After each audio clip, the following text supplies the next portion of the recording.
കൈമേയ് മറന്നുള്ള സമാനതകളില്ലാത്ത രക്ഷാദൌത്യമാണ് മുണ്ടക്കൈയിൽ പുരോഗമിക്കുന്നത്. സൈനികർക്കൊപ്പം സന്നദ്ധ പ്രവർത്തകരും രംഗത്തുണ്ട്.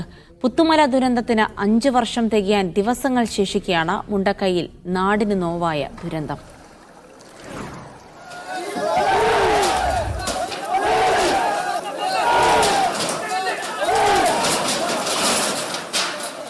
ഇന്നലെ വരെ അപരിചിതരായ ഒരു കൂട്ടം മനുഷ്യർ മണ്ണിനടിയിലായെന്ന വാർത്ത അറിഞ്ഞപ്പോൾ രക്ഷാകരങ്ങളുമായി എത്തുകയായിരുന്നു കേരളത്തിന്റെ വിവിധ ഭാഗങ്ങളിൽ നിന്നുള്ള നല്ല മനസ്സുകൾ.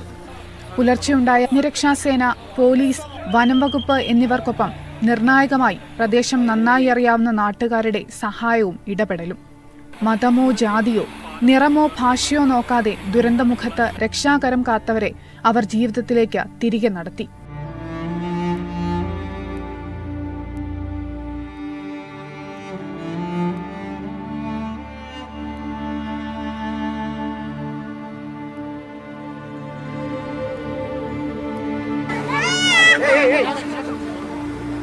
പ്രതികൂല കാലാവസ്ഥയും വീണ്ടും ഉരുൾപൊട്ടലിനുള്ള സാധ്യതയും അവഗണിച്ച് നിസ്വാർത്ഥരായി രംഗത്തിറങ്ങിയ ഇത്തരം മനുഷ്യരാണ് ദുരന്തബാധിതർക്ക് മുന്നിൽ സഹായഹസ്തം നീട്ടിയത്.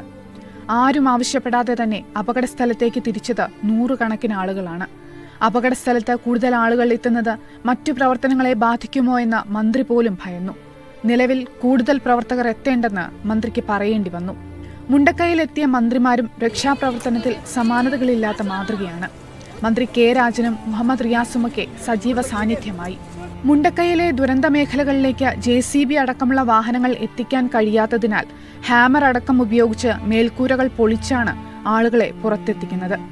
കയ്യിൽ കിട്ടിയ ആയുധങ്ങളുമായി നാട്ടുകാരും സന്നദ്ധ പ്രവർത്തകരും ജോലി തുടരുകയാണ്. തളർന്നു പോകാതെ ഒരു നാടിനെ താങ്ങി നിർത്താൻ കൈത്താങ്ങാവുകയാണ് വിവിധ ഭാഗങ്ങളിൽ നിന്ന് ദുരിതാശ്വാസ ക്യാമ്പുകളിലേക്ക് എത്തുന്ന സഹായങ്ങൾ. ഭക്ഷണവും വെള്ളവും വസ്ത്രവും ഒക്കെയായി മുണ്ടക്കൈക്ക് കൈത്താങ്ങേകാൻ കേരളമാകെ ഒന്നിച്ചിറങ്ങി. ഇനി മുണ്ടക്കൈയുടെ പ്രതീക്ഷ കേരളത്തിന് മാത്രം നൽകാൻ കഴിയുന്ന ഒത്തൊരുമയുടെ കരുതലും സ്നേഹവും മാത്രമാണ്. മീഡിയ 1 വയനാട്.